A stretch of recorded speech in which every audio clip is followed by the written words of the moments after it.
Hey, FlimsyLunchTray here, and welcome to World of Warships. Today we're going to be going over Update 14.3, the Dockyard and Unbreakable line, so more to find out what's happening there.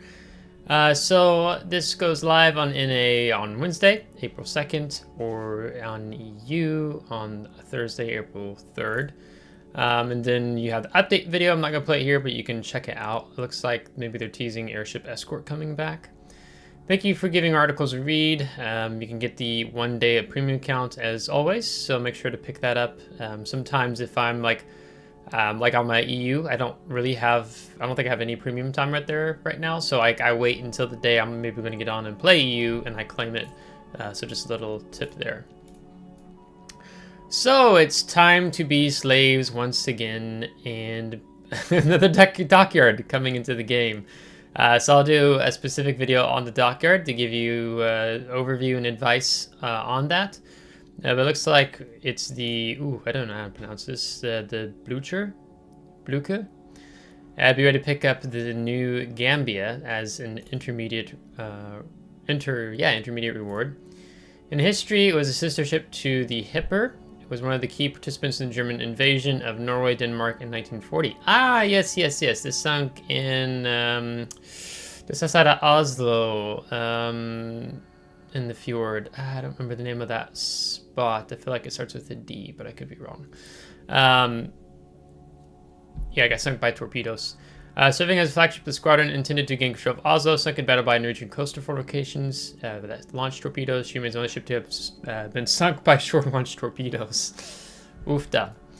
Let's see. In the game, she features improved dispersion and AP shells with a plethora of improved characteristics, including increased penetration, improved ricochet angles, and flat ballistics. Stay at medium to long range and look for careless enemies who expose their broadsides while play salvos rack up the citadel hits. Okay. I'm like, is it the same gun caliber? Isn't it like 203s that Hindenburg has? To build your own Blücher, whatever, you need to progress through 20 dockyard phases, 18 which can be competed through in-game combat missions and village phases. Be purchased for 2,000 balloons. As usual, there are 2 starter packs to speed you along your progress. A 2-phase pack for 3,200 balloons and a 6-phase pack for 7,800 balloons. Note that these will cease to be available once you complete the first 4 phases via the combat missions. So once you've completed the 4th phase, these 2 starter bundles will not be available. I kind of messed up with the last dockyard with Wisconsin or something on that. So make sure if you do want to pick the ship up that you do, just go ahead and do it at the beginning so you don't like put yourself in a bind and then have to end up spending like 4,000 doubloons instead. So pick up the mandatory doubloons that you're going to need for the first 2 phases in order to get the ship. At phase 8, excuse me, you'll pick up Gambia as an intermediate reward. Unlike her sister ship Fiji, Gambia has access to both high explosive and AP shells and short burst smoke generator, making her a brutal combatant against enemy battleships. Yeah, I don't know if I'd say brutal. I feel like that's really overselling it. Like, it's a tier 7 Fiji. You get spotted, you're screwed. And it's only like short burst smoke generator, so you can't farm very long. So yeah, brutal against tier 9 battleships. You can complete dockyard combat missions throughout Update 14.3, and during the first updates, 3 weeks of Update 14.4. You'll still be able to complete phases for doubloons during the last week, but note that the dockyard will be removed from your port with the release of Update 14.4. So there'll be another article coming soon, and but I'll go over the dockyard once the new update goes live. So probably Thursday, Wednesday, I don't know. It depends on how much time I got on my hands. I got stuff going on. Operation 10 Go and Golden Month event passes. 2 different event passes are dedicated to the Operation 10 Go and Golden Month, respectively. What? So they're doing 2 simultaneously? Huh? No way. Wargaming's that greedy? Oh my gosh. Seriously? You know, it used to be called, was it Battle Pass, I think? Yeah. Then they switched it into what do they call it? Event Pass. And now they're going to do 2 at the same time. Tell me that they're greedy for more money. Jeez. Wow. Well, it's there if you want to spend the money. Alright. Dedicated to the 80th anniversary of Operation Tengo, the first progression line of the event offers 3 days of Warships premium accounts and Splinters permanent camouflage and a new final voyage permanent camouflage for Yamato as the main reward. The second progression line, unlockable for 2,000 doubloons, will immediately provide new historical commander Shichi Ito with enhanced skills like his Japanese colleagues with an individual voiceover. Oh, his enhanced skills. Oh, that's annoying. Because I like picking up the seasoned commanders, which is what he would be, that have enhanced skills. So I wonder which enhanced skills he has. Or it says similar to the other ones. You also find premium cruiser Yohagi, which participate in Operation Tengo and the historical defender of the ocean permanent camouflage for Essex as the final reward. I have Yohagi. It's okay. I think one of the things is it had like defensive AA. Well, that's annoying that they put that in there because yeah. So basically, what for 2,000 doubloons, you can be effectively picking up a tier 5 premium ship if you don't have it. A 10-point seasoned commander with enhanced skills and a permanent camouflage for Essex. But I mean, really, these two is probably pretty good. I don't remember how much the normal, let me look here, how much the normal 10-point commanders go for doubloons. Let's look. Yeah, is it 1,500? Yeah, so 1,500. So their enhanced skills, if it's similar, survivability expert on the planes, survivability expert on destroyers, and probably this will also be on cruisers. In an emergency repair specialist, I think this was for battleships or something like that. Yeah, so the enhanced survivability makes these two guys like pretty worth it. So I mean, it's not that bad if you're thinking about, you getting a 10-point with more enhanced skills and it's just 500 more doubloons and you pick up a tier 5 premium ship. How much is that even, by the way? Do they sell Yohagi outright? So it's 4,300 doubloons. So if you don't have it yet and you're picking up ships, right, the Santa containers drop tier 5, and then also tier 5 ships. So like if you want to get some low tier fodder out of the way, assuming this is in like the Santa container as an example, then yeah, that's probably worth doing then. All right, what did I do with the second one? Golden Month. Inspired by Golden Week, the first progression line of the second event pass features the Japanese lacquer permanent camouflage for Congo as its final reward with red Daruma containers, the Golden Week permanent camouflage, which I'm like, it's okay, and the red way enemy destruction effect obtainable along the way. Second progression line unlockable for 2,000 doubloons grants the Japanese lacquer permanent camouflage for Ogami immediately and features premium battleship Agincourt as its final reward. Agincourt wasn't like around 5,000? Yeah, 5,300 doubloons. So they're just kind of like handing out tier 5 premium ships this time around. So, if you look at it only on the surface in terms of, what you're getting out of the paid lines, like it's worth it economically, unless of course you already have the ships. I usually get asked this. Yeah, and here's the answer. So if you already have Agincourt, you already have Yohagi, you're going to be gifted credits in exchange. So 7.5 million credits for Agincourt, 6 million credits for Yohagi. If you already have these permanent camouflages for certain ships, you also get credits in exchange. So if you see someone asking in the comments, they didn't watch the full video. So yeah, I mean, it's worth it if you don't have it. If you already do have both the ships, like this, like if you already have Agincourt, like this paid progression line isn't worth it, right? In my opinion, of course, you can get blue containers, economic containers, and that. This one's probably a little bit more worth it just because of this guy. But I mean, I know some players, like let's say you don't play Japanese ships, then yeah, there's really no point for you to go for that at all, right? So. Efficiency badges. What is this? Earn marks of personal pride and prestige for performance aboard individual ships. After completing a random battle, any base XP you earned is tracked and compared against the recent average performance of other players globally who sail the same ship you just played on. Oh, is this the same as the Marks of Excellence that you have on World of Tanks? I remember reading about this, I think, maybe in the Waterline update. Depending on how well you perform in comparison with your fellow players, you can receive an efficiency badge with one of 4 ranks. Does this automatically just go into effect without me even playing? You can view the efficiency badges you've earned for each ship in your profile summary, as well as on the post-battle statistics screen for the ships you sail into battle. Additionally, you can view other players' profile summaries to see their efficiency badges for each ship. Only the highest ranked badge for each of your ships will be displayed, meaning that if you upgrade your badge, it replaces the old one. Can be received in random battles on ships of tier 5 or above.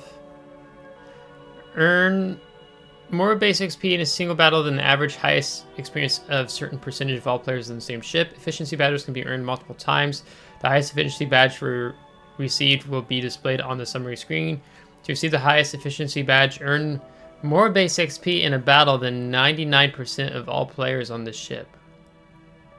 Expert, 1st grade, 2nd grade, 3rd grade. Jeez. Well, I can already see John the Ruthless on Expert with Colbert. as he should. As he should. He's very fun to watch playing Colbert. So rules. Efficiency badges are available for every tier 5 ship and above in random battles. Okay, they're just reading what I just read right now. Once a badge level is attained, you can't lose it. Players with the Violator status cannot earn efficiency badges. So I guess if you're pink or is it orange or something, then you won't pick up the efficiency badge. So if you're about efficiency badges, you should probably go play co-op, get rid of your penalty off your name and whatever, then you can go back in randoms. I honestly like this. I think this is good. Since I started playing World of Warships, the player base has progressively gotten worse, mainly due to wargaming pushing veterans outside of the game. So now you have a lot more, I'm just going to say it straight up, dented gameplay in randoms. You have people playing ships that they're playing selfishly for themselves, in the sense that maybe they're not, you see a battleship, you get one battleship on C flank, C cap, if it's kind of a straight lines of caps across, and you only have one battleship supporting that flank, and he leaves and he goes to the opposite flank. He doesn't even support the flank he spawns on, right? Battleships who are too afraid to take hits, they flee as soon as they get shot at. Destroyer players who don't focus on cap control spotting, but of course, those gunboat destroyers, like Hull and others aren't necessarily about that life. I don't know, there's just a lot of things that you see is dented. So I think this should probably, it's almost kind of like this, how do you say, it's a way of maybe if a player wants to examine themselves and say, I really like these ships, I'm not doing very well on them, I'm not really getting efficiency badges. What can I do to be better about performing better? Where base XP is rewarded based off, planes you shoot down, caps, defended ribbons, kills, the amount of HP you do and damage to ships, right? So you get more base XP shooting a destroyer, even though it's less hit points compared to a battleship that, let's say if I did 3,000 damage to an enemy gearing, then I have to do I don't know, 15,000 or something to a tier 10 battleship to get that similar. So then just shooting destroyers is really good, especially in operations, right? So I think that's a good thing. Unbreakable line starts April 16th, ends May 14th. A new temporary battle type that offers all players multiple chances to make a difference. Alright, is this the respawn event? Battles take place with tier 8 through tier 9 battleships, cruisers, and destroyers in a 7 versus 7 format on smaller maps, and the battle duration is shorter than random battles. Get ready to brawl over domination style key areas, because you'll need to reach 1,000 points to score an immediate victory or have higher score than an opposing team when time runs out. Destroying enemy ships will earn you points as usual, but your team won't lose points when your team ships are sunk. After sinking, ships respawn following a brief period. There's no limit on the number of times a ship can respawn, so number of times the player can respawn, right? Upon respawning, all armaments will be fully reloaded except torpedoes, which will only be ready to use if all tubes were locked and loaded before you sank. Combat instructions progress will be retained, but consumable charges won't refresh, so don't use them all too early. Temporary buffs to speed, acceleration, maneuverability, and concealment will help you get back into the action as you'll respawn outside the map. Unique commander talents are disabled for Unbreakable line battles, and the economy functions in a similar way to random battles. So there's going to be a separate article on this. So was this hotspot? I think. I don't think. Yeah, I don't know. I don't think Rune is the first ship I would jump at to take, but I can see like a lot of Yolo, Emilio, Morgador, yeah, French ships that you can kind of just YOLO in with. So you just have to be mindful of your torpedoes or your because you get what main battery reload on Morgador. Yolo Emilio has a decent torpedo reload time. So you're probably going to see, you should be seeing more brawling ships as well. So it's probably going to be like a lot of Hydro. Like, you know, here's the example with, wait, so they clipped this, but they gave, it's, do you guys see what I'm seeing? So they didn't they just took the Rune in the battle, like they didn't care. And Rune has defensive AA. It's not even running hydroacoustic search. And this is all about, this basically is a brawling game mode. Lol, that's actually kind of funny. That's funny. Early access Soviet submarines continues. I picked up this boy for Soviet tokens, but I'm not paying to get these two. I'll just use free XP, because that's what free XP is for in the game.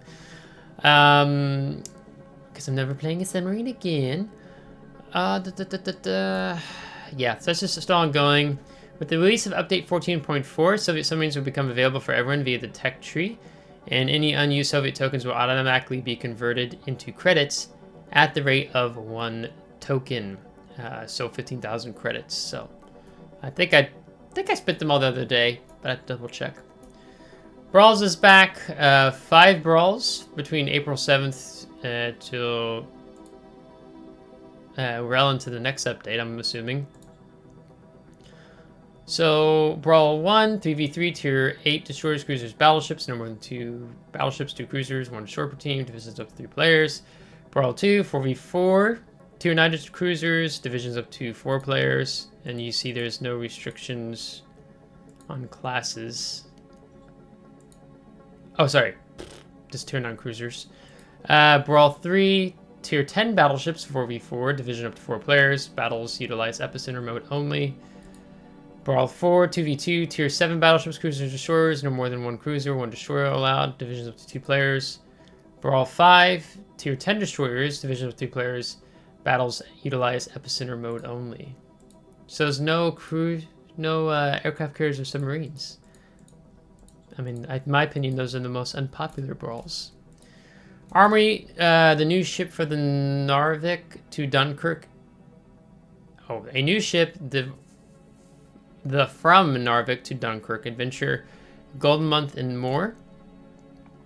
Starting update 14.3, a new destroyer, Tier 10 Italian destroyer, the what?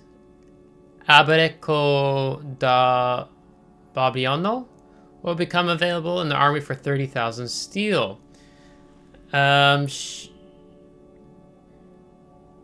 She's an Alberto di Usano class cruiser planned to be converted into a fast anti-aircraft ship in accordance with an unreleased project developed in 1938. The main feature of the proposed modernization was replacing the 152mm main battery with 1690mm heavy anti-aircraft guns.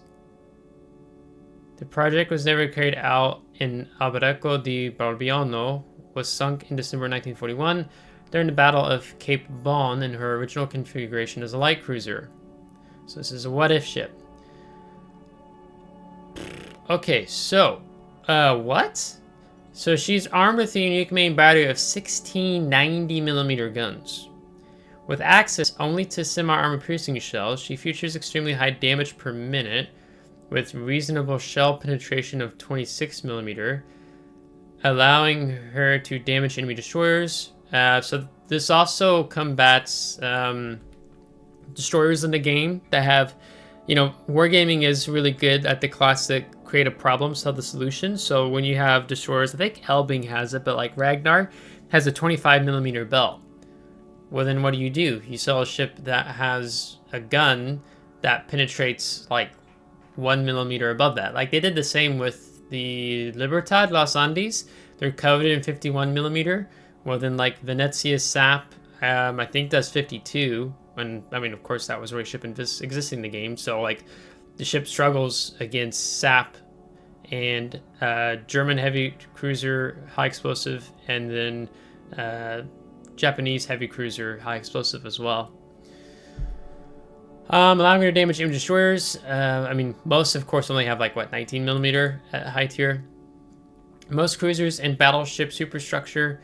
Access to an alternative firing mode gives the Unbreakable even more flexibility against heavier targets, with improved shell penetration of 34mm. So now you're crossing the 32mm threshold, but at the cost of a longer reload. So I wonder if that's not like a burst fire, it's just longer reload, but now you pushed... Okay, so literally 2024 was World of Gimmicks, 2025 is literally World of Pixie Dust. So at a push of a button, now I can magically pin, you know, battleships and cruisers that are coated with 32mm. The ship lacks torpedo armament in terms of survivability. A large hit point pool and high movement speed allow the ship to roll with a few punches, but her huge size, poor maneuverability, and terrible concealment for a destroyer means enemies with a good aim will be able to punish her. Rounding out her arsenal, Barreco has access to the traditional Italian exhaust smoke generator, okay, that's what I was going to ask, and a unique engine boost consumable with a rather short action time, but with a bigger bonus to speed like that of the French destroyers. So I wonder if that's, is that like the, was it 25% engine boost, emergency power? Okay, so it said 16. Wait, what kind? 16 90mm guns. I can't tell if these are dual. No, they're singular. 1, 2, 3, 4, 5, 6, 7, 8, 9, 10, 11, 12, 13, 14? Did they put 4 on the back? Oh, this is interesting. So it's definitely a smoke style destroyer. It's very... I don't know. My first impressions is like this would be very one-dimensional. Because like you want to hunt down DDs. That seems like it's a DD hunter. But at the same time, not so much. Because you have terrible concealment, but you have speed and an emergency engine boost, so you can run down enemy DDs. So if you get caught out at Shimakaze, you're trying to hunt Shima, and you just like, I'm going to just plow into him. So it sounds like you'd go for full conceal build on this. It says terrible concealment. I'm interested to know how actually bad it is. From Narvik to Dunkirk Adventure, May 7th to June 18th. In May, exciting historical adventure awaits you. It will last 6 weeks until the story of the events of 1940 from the Norwegian campaign to Operation Dynamo. The adventure starts with the last week of update 14.3 and runs until the second week of update 14.5. You have the opportunity to obtain the Home Fleet Grey historical permanent camouflage and new historical commander Victor Crutchley for free by earning adventure tokens. via combat missions and special free daily random bundles from the adventure section of the Armory. So the first part, featuring the new British premium destroyer Eskimo, you'll be able to obtain the ship via random bundles for doubloons or purchase her for adventure tokens. I can't read. Should be available for this direct purchase in the premium shop. It will be at some point. So you can see the home of the fleet gray. Home fleet gray. I'm adding words that aren't here. The second part features another new ship and valuable rewards. Okay, but they don't tell us what it is. Got it. Golden Month starts April 9th, ends May 14th. 3 new containers: the red Daruma premium container, the black Daruma premium container, and the golden Daruma premium container. The red Daruma premium container leads to the black, which leads to the golden. If you already own every ship available in the container, you receive a higher tier Daruma container as compensation that offers more valuable rewards. So these containers feature new ships: Suzuya, yes, Valpreso, as well as Suzuya Golden and ZF6 Golden. Note that Suzuya and Valpreso will both additionally be available for direct purchase via Admiral packs during this update. Oh my gosh, I can imagine how much that cost. Valpreso will also be available in the next New Year event, which will be something like the recent Steel Fleet event for 2024 New Year.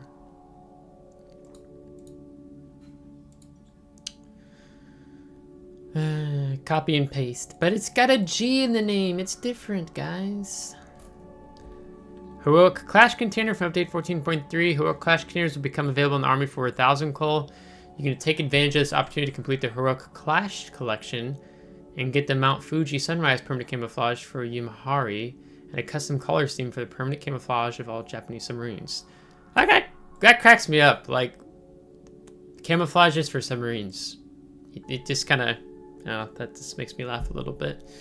So yeah, so I'm definitely going to be finishing that. Transformers, Update 14.3 sees Transformers return to World of Warships.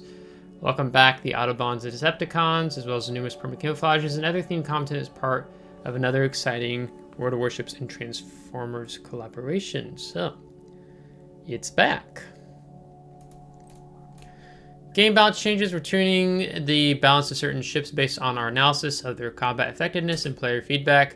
You find these changes on our development blog publication. Content additions and changes.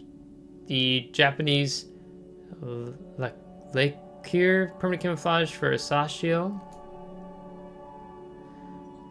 Commander Masaru at Tadamatsu with an individual voiceover. Commander Ragnar Flans Sverige from Sweden with an individual voiceover. A patch in remembrance of Dardanelles commemorative flag. Yes, so many. Oh, that's pretty. I really do like these permanent camouflage on the Japanese ships. Okay, I was thinking it was Japanese. I wasn't really sure, like, what type of pronunciation to attempt there.